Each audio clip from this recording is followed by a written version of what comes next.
Welcome to week 9 of Math 52. We have a lot going on because it's kind of a strange wrapping things up week. It's also strange because it's Thanksgiving week, so everyone's schedule is crazy. But thank you for being here. And let me dive into announcements and to get going. Last week, we had 2 recordings because the announcements were a little different than the math topics, and we'll do the same this time. First, I want to mention, because some of you shared in your survey that you weren't quite sure about what to do next with LCC classes. So I will send out all these links in my normal after the class email. But for now, I want to go to this web page here. And this is the page that your academic advisor should be looking at with you. And it tells you all the different career and technical things. If you have a transfer goal, then this is not your page. But if you are a Math 52, you're probably looking at this page to do one of these kinds of things. Some of these programs are very polite, and once you follow into them, they even give you a term planner where you can kind of see term by term what is recommended that you take. So if you haven't seen this kind of thing before, then bug your academic advisor. I mean, it's the time of year where you're trying to figure out what courses to take next term. And hopefully we're all excited that things will be back to being in person and like that. So if you're trying to figure out what to do, it can be as easy as looking at some sort of planner like this. So if your academic advisor is not pulling their weight, make a fuss. If you are a TRIO student, TRIO is an excellent way to get this type of advice. They really know what they're doing. And if you don't, find a friend that has an academic advisor you like, or fuss at somebody and get the help you need. But it shouldn't be hard to figure out what to do next term. All of these programs have their lists here. Okay, questions about that announcement? Okay, related to that is this spreadsheet. This is not public information, but Steve Self is the math faculty who is in charge of nagging the different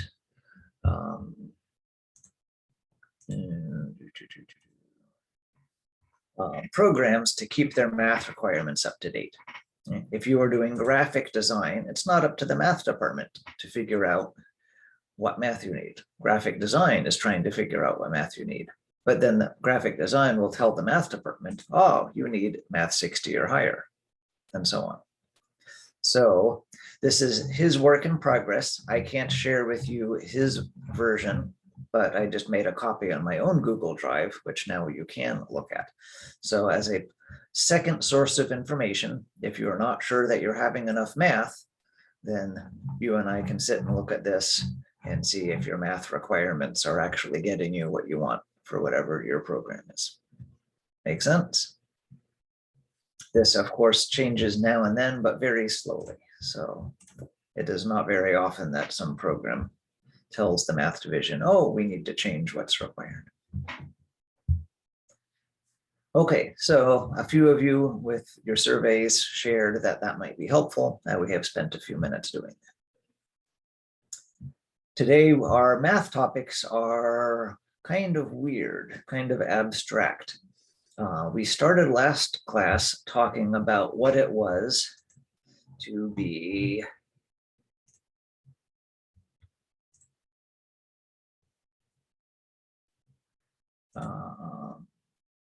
esteeming and respecting and honoring people.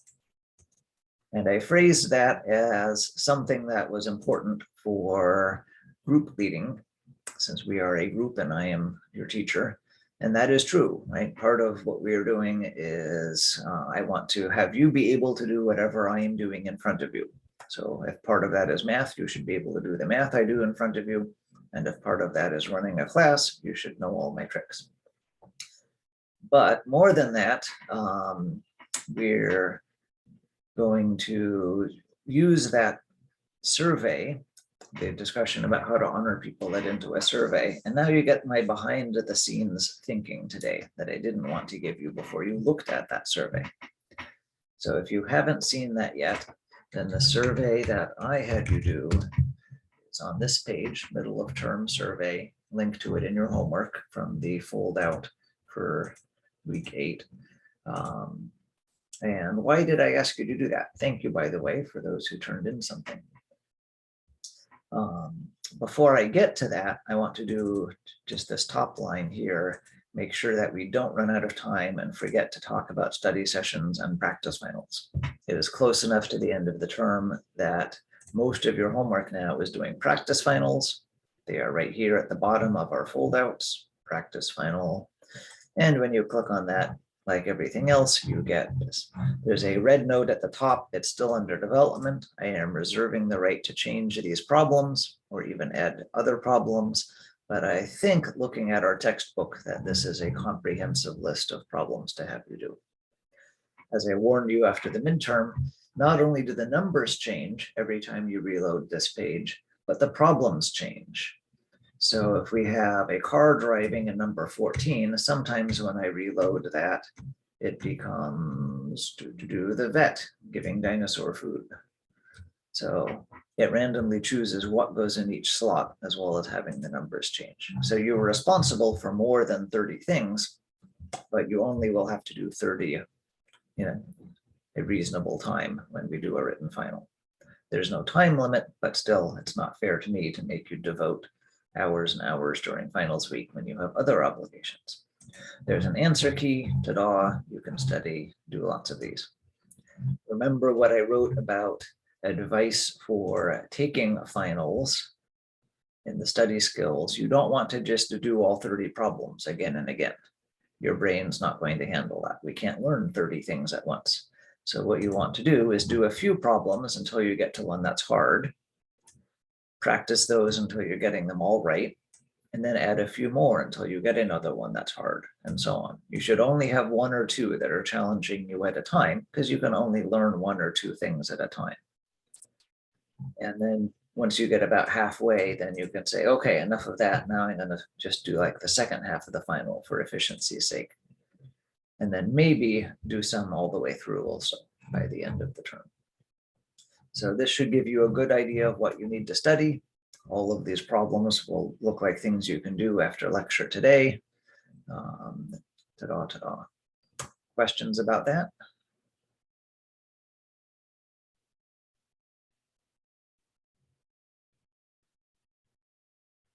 Everyone is quiet. Okay, next week, we have no new material. So what I expect will happen is very similar to the midterm we did in week 6. We will all show up a week from today. I will have sent out one version of this as a PDF, so we all have the same one to look at. And then we work on it by ourselves for about half the class, and then talk about it in groups for about half the class. And that way you can smash brains together with your classmates, and anything you're stuck on, get help not only from me, but from each other. If you want to do other things next week besides that, let me know. But I expect that's most or all of what we will do. So the follow-up to that is normally we have a study session 5 o'clock on Wednesday and 9 in the morning on Thursday. Is that really going to happen with Thanksgiving week? Tell me now or tell me later.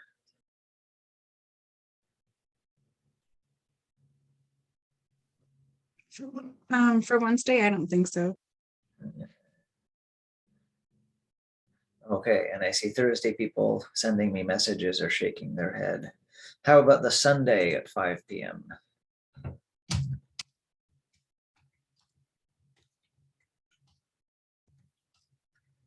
Is anyone going to do that? That's not a popular time usually, but maybe it would be this time.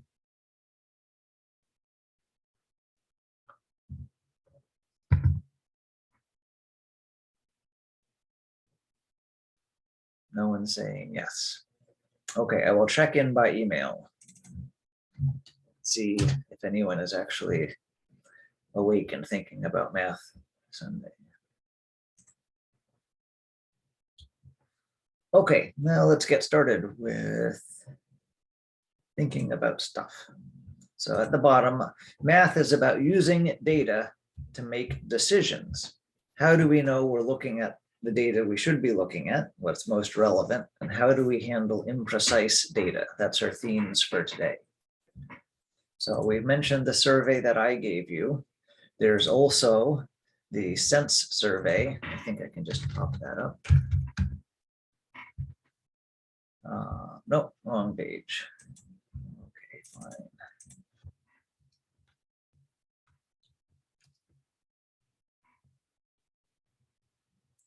Isn't that?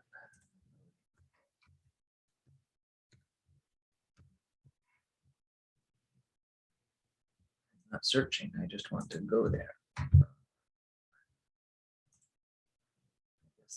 Okay, anyway, has anyone taken this yet? Did LCC make you take this? No, so this is something not written by LCC, third-party company, makes money surveying college students. And you can read this one. There's another one that's the Ccse survey.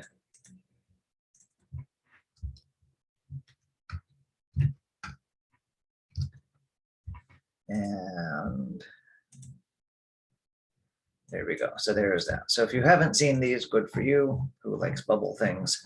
But this is how people survey students in college, right? LCC, one of many colleges that uses these. So I analyzed them as part of some work group project I was doing. And I make this go to the front. What was I thinking about? So I was wondering, some of the students are about the student, some of the questions about the student, and some are about the college.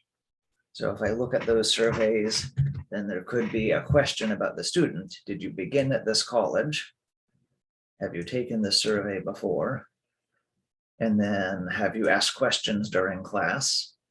Or they ask about the college, right? How much does the college emphasize doing these things and so on? So I looked at two different categories. How much were we talking about the student and how much was the student talking about the college? And then I broke things up into three categories. Is this how the student is saying they appear and behave to an outsider? Like, what is my GPA? Someone can measure that just by looking at you without knowing your thoughts inside. Or how many terms of college have I had? Things like that. And I looked at that not only from the external perspective, but at the internal perspective. Sometimes we do need to know your thoughts. The survey might ask you something like, are you enjoying your college experience?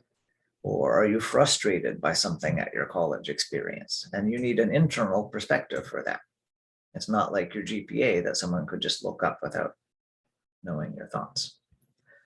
A second way to think about things is, how is it made up of small pieces? Not just what it looks like as a whole or how it behaves as a whole. And then there's systems theory, how it interacts with other things. And unsurprisingly, these big surveys focused on the external perspective. A lot more of the questions were there. And they especially, for some reason, skipped the internal perspective when asking the students about the college. They never said, think about how the college sees itself. How do you think it sees itself accurately or inaccurately, or things like that? And so this chart I'm showing you just because it's a nice overview of how to analyze situations. Since we're wanting to use data to make decisions, we need to look at the right data. And often that includes what the thing is like, how it appears and behaves, how it's made up of other pieces, how it interacts with other things, what we can see from outside, and what only the thing actually knows about itself. So if no one has taught you holistic survey making, there you go. Let's pick some situation. Should I rent or buy a house? So we could look at prices for apartments and homes. That's external data. We could look at what you get in the package, right? Are your utilities included? What are you responsible for with yard maintenance, things like that. You could look at how it interacts with other things. Is it close to a good school for my kids? Is it close to my work? So on and so forth. So this isn't strange. We're used to asking these kinds of questions already, but it's nice to have a reminder about that you don't want to skip over them, because obviously people who are designing these surveys could have had that reminder. They skipped over things. The internal perspective can be a little odd to think about if we're thinking about homes or apartments, which don't normally talk to us, but maybe this is talking to other people that live in that neighborhood or apartment complex, and go to door, hey, I see this house is on the market. How long have you been living on the street? What do you think? Okay, questions about that? I'm gonna pause the recording just. So there you go, holistic decision-making that will help you find the most relevant data. But now we'll go to the actual math part of today. What do we do when we're not sure how precise our data is? So on our to-do list, we've done this one. We've been looking at that. And now we're going to go to this part. So I'm going to stop the recording and switch to the math part of our recording.